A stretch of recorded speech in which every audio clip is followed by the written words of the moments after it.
ஆட்டோவை கொளுத்திட்டு காரை கொளுத்திட்டு ஒரு ஏசி அசிஸ்டன்ட் கமிஷனர் ஹெல்மெட் போட்டுக்கிட்டு ஸ்டார் போட்ட ஒரு அசிஸ்டன்ட் கமிஷனர் லீட் பண்ணி கூட்டு போய் இந்த குடிசையை கொளுத்துமான்றாரு.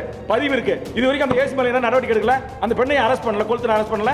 கீதா என்கின்ற பெண்ணின் மீது அவர் இந்த போராட்டத்தில் பங்கெடுக்காமல் அமைதியாக வீட்டில் இருந்தவரின் மீது கடுமையாக தாக்கி அவர் மண்டை உடைபட்டிருக்கிறதா என்பதை உறுதி செய்த பிறகு அங்கே காவல்துறை அதிகாரி வெளியேறி இருக்கிறார். அப்போ மீனவ பெண்கள் என்ன செஞ்சாங்க?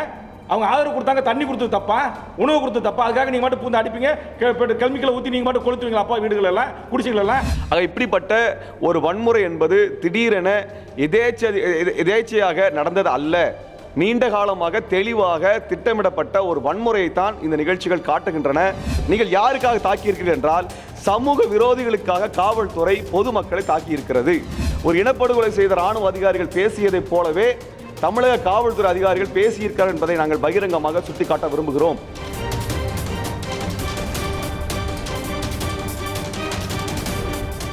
ஒரு பெண் காவலர் ஒரு கையில் அந்த கெமிக்கல், அந்த பேர் ஏற்று என்ன ஒரு கெமிக்கல், அதை வீசிட்டு பந்தத்தை வைக்கிறாங்க.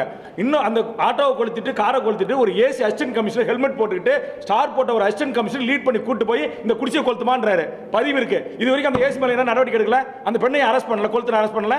அதுக்கு உத்தரவு போட்டது யாரு? இவ்வளவு ஊடகத்தில் இவ்வளவு தொலைக்காட்சியில் வந்து இது பொய்யா, இது மாபிங் செய்யப்பட்டதா? எப்படி பச்சை ஏமாத்துறாங்க? அப்பா குண்டு வீசி நீங்க பவுடர் தெளிச்சு நீங்க கொளுத்துறீங்க, எரியுது, பத்தி எரியுது. மீன் மார்க்கெட் என்ன செஞ்சது? அப்பா மீனவ பெண்கள் என்ன செஞ்சாங்க?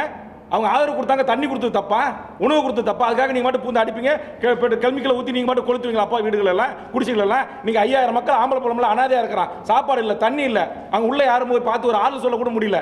இந்த கொடுமையை கட்டு வைத்து விட்ட காவலர்கள் மீது நடவடிக்கை எடுங்க. ஒட்டுமொத்த தமிழ்நாட்டுக்கு அரசியல் கட்சிகளும் மனித உரிமை ஆர்வலர்கள் சொல்லியும் இன்னும் ஒரு துரும்பு கூட நடவடிக்கை எடுக்க தமிழ்நாடு அரசு காவல்துறை. நீங்க இயக்கங்கள் தமிழ் அமைப்புகள் எப்படி சொல்ல முடியும்? நீங்க தமிழ் அமைப்புகளை யாராச்சும் அடையாளப்படுத்திட்டாங்களா? நாங்க மேப்பர் அவங்க பேனர் பிடிச்சோமா? இங்க உட்கார்ந்திருக்கிற அரசியல் கட்சிகள் பேனர் பிடிச்சாங்களா? இது ஒட்டுமொத்த தமிழ் இனத்திற்கான போராட்டம். எல்லாரும் அரசியல கடந்து தமிழர்களா போய் அங்க உட்கார்ந்தேன். நான் கூட போய் உட்கார்ந்துருந்தேன். என் மனைவி தனியா போய் உட்கார்ந்துருந்தாங்க. நாங்க போய் அடையாளப்படுத்தினோம் வாழ் உரிமை கட்சி தலைவர், எங்க மனித மக்கள் கட்சின்ட்டு. இது மக்களுக்கான போராட்டம், என் மண்ணுக்கான போராட்டம், என் இனத்திற்கான போராட்டம், என் தமிழ் பண்பாடு கலாச்சாரத்துக்கான போராட்டம் எல்லாம் தான் போயிருந்தாங்க. யாராச்சும் கிளைம் பண்ணாங்களா? சொல்லுங்க. காவல்துறை இது ஒரு மிகப்பெரிய மக்கள் எழுச்சி வந்துச்சு. இனியும் நாளைக்கு காவேரிக்காக இது மாதிரி ஒண்ணு கூடுவான், கலை மாற்றம்னு சொல்லுவான், மேலாண்மை வாரியம் அமைக்கணும்னு சொல்லுவான், அப்பதான் கலைன்னு சொல்லுவான். முல்லைப்பெரியார் 152 அணைய உயர்த்தினாதான் கூட்டம் கூட்டிட்டு கலைன்னு சொல்லுவான். அதனால இந்த கூட்டத்தை இதே மாதிரி நாம கலைச்சா மட்டும்தான் அடுத்தது சென்னையில கூட மாட்டாங்கன்னு சொல்லி திட்டமிட்டு ஜோடிக்கப்பட்டு பெட்ரோலோட, கெமிக்கல் பவுடரோட, தீ பந்தத்தோட ஒரு உதவி ஆணையர் தலைமையில் வழிகாட்டப்பட்டு திட்டமிட்டு கொடுத்துருக்காங்க. தொடர் இத்தனை பத்திரிகை நீங்க ஆதாரத்தோடு எடுத்து போட்டுறீங்க, கலர் கலரா வந்திருக்கு. இத்தனை தொலைக்காட்சி நீங்க நேரடி ஒளிபரப்பு பண்ணிருப்பீங்க. ஏன் நடவடிக்கை எடுக்கல? நியாயமான அரசாகிறதா இந்த மத்திய அரசு இந்நேரம் இதுக்கு ஒரு தீர்வு கண்டிருக்கணுமா இல்லையா? அதுதான் அவர் சொல்றாரு, மத்திய அரசுல இதுக்கு உடனடியா இருந்துச்சுன்னு. எத்தனை இடத்துல காவி கொடியை கட்டிக்கிட்டு ராமம் போட்டுட்டு இறங்கியிருக்காங்க. மக்கள் பிடிச்சிருக்காங்களா இல்லையா? அது மாதிரி இப்ப இங்க உட்கார்ந்து யாராச்சும் பிடிச்சிருக்காங்களா? சொல்லுங்க. எங்க இயக்கத்துடைய தொண்டர்களை யாராவது பிடிக்க சொல்லுங்க.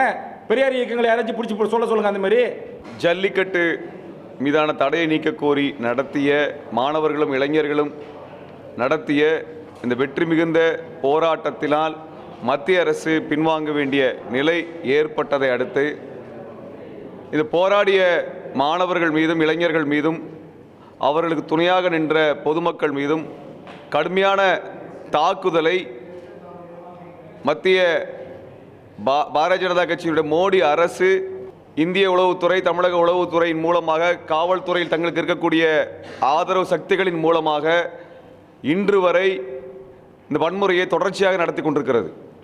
3 நாட்களாக இந்த வன்முறை நின்றபாடில்லை.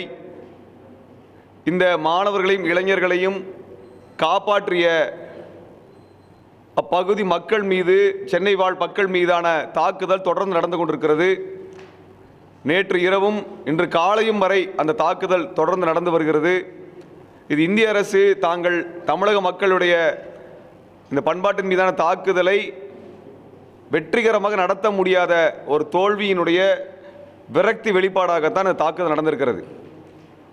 தமிழக மக்களுடைய பண்பாட்டின் மீதான தாக்குதலை மாணவர்களும் இளைஞர்களும் வெற்றிகரமாக எதிர்த்து போராடி வெற்றி பெற்றிருக்கிறார்கள். இந்த வெற்றியை தாங்கிக் கொள்ள முடியாத பாரதிய ஜனதா கட்சி அரசு இந்த வன்முறையை நிகழ்த்தி இருக்கிறது. ஒரு பலவீனமான தமிழக அரசு இதற்கு துணை போயிருக்கிறது. இந்த தாக்குதலை நாங்கள் வன்மையாக கண்டிக்கின்றோம். அதே சமயத்தில் காவல்துறையில் இருக்கக்கூடிய சில மூத்த உயர் அதிகாரிகள் இந்த வன்முறையை திட்டமிட்டு நடத்தி இருக்கிறது மட்டுமல்லாமல் இந்த இளைஞர்களுக்கும் மாணவர்களுக்கும் மற்றும் தமிழகத்தில் இருக்கக்கூடிய போராடிய பிற மக்களுக்கும் துணையாக இருந்த ஜனநாயக இயக்கங்களை சமூக விரோதிகள் என்று உள்நோக்கத்துடன் சித்தரிக்கின்றனர். கோவை மாநகரத்தில் ஒரு கலவரத்தை கட்டுப்படுத்த முடியாத ஒரு கமிஷனர் இங்கே ஜனநாயக ரீதியாக தமிழர்களின் உரிமைக்காக போராடக்கூடிய சக்திகளை சமூக விரோதி என்று சொல்வதன் மூலமாக அவர் மத்திய அரசினுடைய எடுபிடியாக இயங்குகிறார் என்ற குற்றச்சாட்டை நாங்கள் சமயத்தில் பகிரங்கமாக முன்வைக்க விரும்புகிறோம். இது மட்டுமல்லாமல் ஒரு அதிகார வர்க்கம், காவல்துறை சார்ந்தவர்கள், சட்டம் ஒழுங்கு பிரச்சனையை மேற்கொள்ள வேண்டியவர்களே நேரடியாக வன்முறையில் இறங்கியதும் அதற்கான ஆதாரங்கள் காணொளிகளாக, வீடியோக்களாக ஊடகங்களின் மூலமாக வெளிப்பட்டிருக்கிறது, அம்பலமாகி இருக்கிறது. இந்த அம்பலமான இந்த தருணத்தில் காவல்துறையினுடைய இந்த தமிழர் மக்களினுடைய நண்பன் என்கின்ற அந்த முகமூடி கிழிந்திருக்கிறது. இது குறித்தான எந்த விதமான ஒரு அதிர்ச்சியையோ கண்டனத்தையோ வருத்தத்தையோ பதிவு செய்யாமல் காவல்துறை தொடர்ச்சியாக இந்த மக்களின் மீதான தாக்குதல் நடத்தி கொண்டிருக்கிறது. இந்த மக்களை பாதுகாக்க முன்வந்த மாணவர்களையும் இளைஞர்களையும் பாதுகாத்து அவர்களுக்கு உயிர் சேதம் ஏற்படாமல் பாதுகாத்த நடுக்குப்பம், மீனால்புரம், மீசாப்பேட்டை, அயோத்திக்குப்பம், நொச்சிக்குப்பம், மாட்டாங்குப்பம், சிவராஜபுரம், ரூதர்புரம், சண்முகம் பிள்ளை தெரு, ஏகாம்பரம் பிள்ளை தெரு, கணேசபுரம், ரோட்டேரி நகர், PM தர்கா, கிருஷ்ணாப்பேட்டை, டும்பிக்குப்பம், சீனிவாசபுரம், ராம் நகர், ஏனைக்குளம், கோகுளம் காலனி, துலுக்கானா தோட்டம், செல்லம்மா தோட்டம் உள்ளிட்ட பல்வேறு பகுதிகளில் இன்று வரை காவல்துறை அடக்குமுறையும் தாக்குதல் நடத்தி வருகிறது. இப்பகுதியில் இருக்கக்கூடிய ஆண்கள் தடுத்து வைக்கப்பட்டிருக்கிறார்கள். அவர்கள் காவல்துறையினால் அவர்கள் சட்டவிரோதமாக தூக்கிச் செல்லப்பட்டிருக்கிறார்கள். அவர்களை பற்றிய விவரங்களை இதுவரை வெளியிடவில்லை. இம்மக்களினுடைய, ஏழை எளிய மக்களினுடைய உடைமைகளை எரித்தும் உடைத்தும் அவர்களுடைய வீடுகளை கொளுத்தியும் இருப்பது காணொலி மூலமாக வெளிவந்திருக்கிறது. இந்த காணொளிகள் மூலமாக அம்பலப்படுத்தப்பட்டதே இவ்வளவு தூரம் மிக மோசமானதாக, அதிர்ச்சிகரமாக இருக்கும் பொழுது காணொளியில் வெளிப்படாத, இதுவரை உலகத்திற்கு தெரியாத பல்வேறு வன்முறைகள் இந்த காவல்துறையால் நிகழ்த்தப்பட்டிருக்கிறது என்பதை இந்த சமயத்தில் கவனத்தில் கொண்டு வர விரும்புகிறோம். ஆக இப்படிப்பட்ட ஒரு வன்முறை என்பது திடீரென எதேச்சையாக நடந்தது அல்ல. இது ஒரு திட்டமிடப்பட்ட, நீண்ட காலமாக தெளிவாக திட்டமிடப்பட்ட ஒரு வன்முறையைத்தான் இந்த நிகழ்ச்சிகள் காட்டுகின்றன. 3 நாட்களாக இந்த வன்முறை தொடர்வதற்கு பற்றியான காரணத்தை சென்னை காவல்துறை ஆணையாளர் வெளிப்படையாக தெரிவிக்க வேண்டும். இதற்குரிய வருத்தத்தையோ இதற்குரிய பொறுப்பையோ இதுவரை காவல்துறையுடைய எந்த அதிகாரிகளும் மேற்கொள்ளவில்லை என்பதிலிருந்து இந்த காவல்துறையில் இருக்கக்கூடிய கருப்பு ஆடுகள் அல்லது சட்டவிரோத குழுக்கள், சட்டவிரோத நபர்கள், அவர்களை பாதுகாக்கக்கூடிய ஒரு அரணாக இந்த காவல்துறை உயரதிகாரிகள் இருக்கிறார்கள் என்பதை நாங்கள் சமயத்தில் கவலையுடன் பதிவு செய்ய விரும்புகிறோம். இதே போல அலங்காநல்லூரில் கீதா என்கின்ற பெண்ணின் மீது, அவர் இந்த போராட்டத்தில் பங்கெடுக்காமல் அமைதியாக வீட்டில் இருந்தவரின் மீது கடுமையாக தாக்கி அவர் மண்டையை உடைத்து, அவர் மண்டை உடைபட்டிருக்கிறதா என்பதை உறுதி செய்த பிறகு அங்கே காவல்துறை அதிகாரி வெளியேறியிருக்கிறார். ஆக இது ஒரு மக்களை கட்டுப்படுத்துவது, சட்டம் ஒழுங்கு மீறல் வராமல் பாதுகாப்பது என்பதையெல்லாம் கடந்து ஒரு மக்களை விரோதிகளாக பாவித்து அவர்களை தாக்கி இருக்கிறார்கள். மக்களை பாதுகாக்க வேண்டிய அரசு மக்களை தாக்கி இருக்கிறது என்றால் இவர்களை யாருக்காக தாக்கி இருக்கிறது என்ற கேள்வியை நாங்கள் எழுப்ப விரும்புகிறோம். அப்பாவி பொதுமக்களை யாரினுடைய நலனுக்காக, யாரினுடைய கட்டளைக்காக தாக்கி இருக்கிறார்கள் என்றால் இவர் யாருக்காக சட்டம் ஒழுங்கை பாதுகாக்கிறார்கள்? இப்போ மக்களைத்தான் பாதுகாக்க வேண்டும் என்றால், மக்களை தாக்கி இருக்கிறார்கள் என்றால் இவர்கள் யாருக்காக மக்களை தாக்கி இருக்கிறார்கள்? இந்த கேள்விக்கு காவல்துறை உயர் அதிகாரிகள் பதில் சொல்ல வேண்டிய கட்டாயம் இருக்கிறது. நீங்கள் யாருக்காக தாக்கி இருக்கிறீர்கள் என்றால் சமூக விரோதிகளுக்காக காவல்துறை பொதுமக்களை தாக்கி இருக்கிறது. இதை நாங்கள் திட்டவட்டமாக வெளிப்படையாக பேசுகிறோம். சமூக விரோதிகளுக்கு துணையாக பொதுமக்களை தாக்கி இருக்கிறார்கள். பொதுமக்கள் குடிசைகளை கொளுத்தி இருக்கிறார்கள், பொதுமக்களினுடைய பொருட்களை சேதம் செய்திருக்கிறார்கள், பொதுமக்களை அபகரித்து கடத்தி சென்றிருக்கிறார்கள், அவர்களை சிறை வைத்திருக்கிறார்கள், சட்டவிரோதமாக அவர்கள் மீதான ஒரு வன்முறையை ஏவி இருக்கிறார்கள். ஆக ஒரு சமூக விரோத கும்பலுக்காக தமிழக காவல்துறை இயங்கி இருக்கிறது என்பதுதான் உண்மை. அவர்கள் தாக்கி இருக்கக்கூடிய நபர்கள், காவல்துறை தடுத்து வைத்திருக்கக்கூடிய நபர்கள் மீது பொய் வழக்குகள் பதிவு செய்யப்படுகின்றன.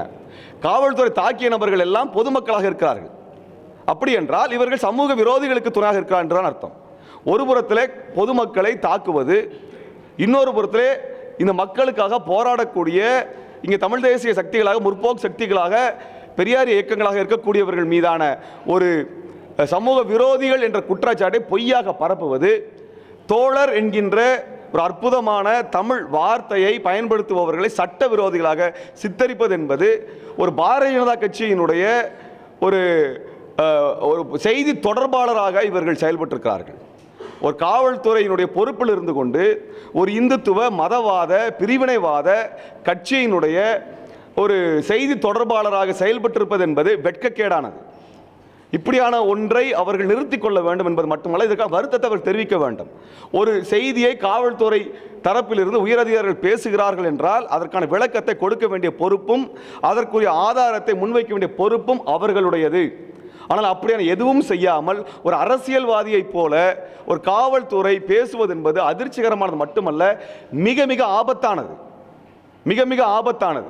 இலங்கையில் இருக்கக்கூடிய அங்க ராணுவ அதிகாரிகள் பேசியதைப் போல, ஒரு இனப்படுகொலை செய்த ராணுவ அதிகாரிகள் பேசியதைப் போலவே தமிழக காவல்துறை அதிகாரிகள் பேசியிருக்கிறார் என்பதை நாங்கள் பகிரங்கமாக சுட்டிக்காட்ட விரும்புகிறோம். ஆக இந்த தாக்குதல் இதுவரை நிற்காமல் தொடர்ந்து வந்து கொண்டிருக்கிறது. இந்த மாணவர்கள் மீது பொய் வழக்குகள் பதிவு செய்யப்பட்டிருக்கின்றன. இந்த போராட்டம் என்பது மிகுந்த அமைதியான முறையில் தான் நடந்து வந்த போராட்டமாக இருக்கிறது என்பது அனைவரும் அறிந்த ஒன்று, உலகம் அறிந்த ஒன்று. இப்படியான அமைதியான போராட்டத்தையோ அமைதியான ஒன்று கூடலையோ இதுவரை ஆளும் கட்சி, அவருடைய பாரதிய ஜனதா கட்சி எந்த இடத்திலும் செய்ததில்லை. மாறாக இந்த தமிழர்கள் நடத்திய அறம் சார்ந்த உலகத்தின் மிக வெற்றிகரமான ஒரு வீரம் செறிந்த இந்த போராட்டத்தில் கலவரம் ஊட்டுவதற்காக பாரதிய ஜனதா கட்சியினுடைய குழுவும் ஆர்எஸ்எஸும் ஏபிவிபியும் முயன்றதை இங்கே இருக்கக்கூடிய முற்போக்கு சக்திகளாக இருக்கக்கூடிய மே 17 இயக்கம் உள்ளிட்டவர்கள் தடுத்தோம். அவர்கள் செயல்பட விடாமல் முடக்கினோம். இந்த வன்முறையை தூண்டுவதற்கான பல்வேறு முயற்சிகள் மேற்கொண்டார்கள். அவர்கள் மதுரையில் கூட பல இடங்களில் இந்திய கொடியை அவர்களே எரிப்பதற்கு முயற்சி செய்தார்கள். மதுரையில் அவர்களை எரித்தார்கள். அது மட்டுமல்லாமல் போராட்டத்தில் பங்கெடுத்தவர்களை தாக்கினார்கள். அந்த தாக்கிய நபர்களை அங்க இருக்கக்கூடிய பொதுமக்களும் மாணவர்களும் இளைஞர்களும் பிடித்து அவரை விசாரித்த பொழுது பாரதிய ஜனதா கட்சியில் இருக்கக்கூடியவர்கள் தங்களுக்கு பணம் கொடுத்து இங்கே கலவரம் செய்ய அனுப்பியதாக ஒப்புக்கொண்டார்கள். இது குறித்து காவல்துறை விசாரணை மேற்கொள்ள வேண்டும். ஆனால் காவல்துறையே இந்த வன்முறை கும்பலுக்கு ஆதரவாக இருந்து எந்த சக்திகள் எல்லாம் இந்த வன்முறையை தடுத்தார்களோ அவர்கள் சமூக விரோதிகள் என்று சொல்லுகிறது. இதுதான் மிக மோசமான ஆபத்தானதாக இருக்கிறது. ஆக அங்கு வன்முறை நிகழ்த்துவதை தடுத்த சக்திகளை அவர்கள் வன்முறையாளர்கள் சமூக விரோதிகள் என்று சொல்லுகிறார்கள். வன்முறை செய்ய வந்தவர்களை, சமூக விரோதிகளை காவல்துறை இதுவரை அடையாளம் காட்டவும் இல்லை, மாறாக அவர்களை பாதுகாக்கிறது. நாங்கள் குறிப்பிட்டு சொல்ல வேண்டும் என்றால் காவல்துறையினுடைய உளவுத்துறை அதிகாரிகள் இந்த போராட்டத்தினுடைய அனைத்து இடங்களிலும் அனைத்து மட்டங்களிலும் இயங்கிக் கொண்டிருந்தார்கள். காவல்துறை இயங்கிக் கொண்டிருந்தது. காவல்துறை அதிகாரிகள் அங்கே ஒளிபெருக்கியை பிடித்து மாணவர்கள் பேசினார்கள், பேசிக் கொண்டிருந்தார்கள். ஆக காவல்துறைக்கு தெரியாமல், உளவுத்துறைக்கு தெரியாமல் சமூக விரோதிகள் அங்கு இல்லை.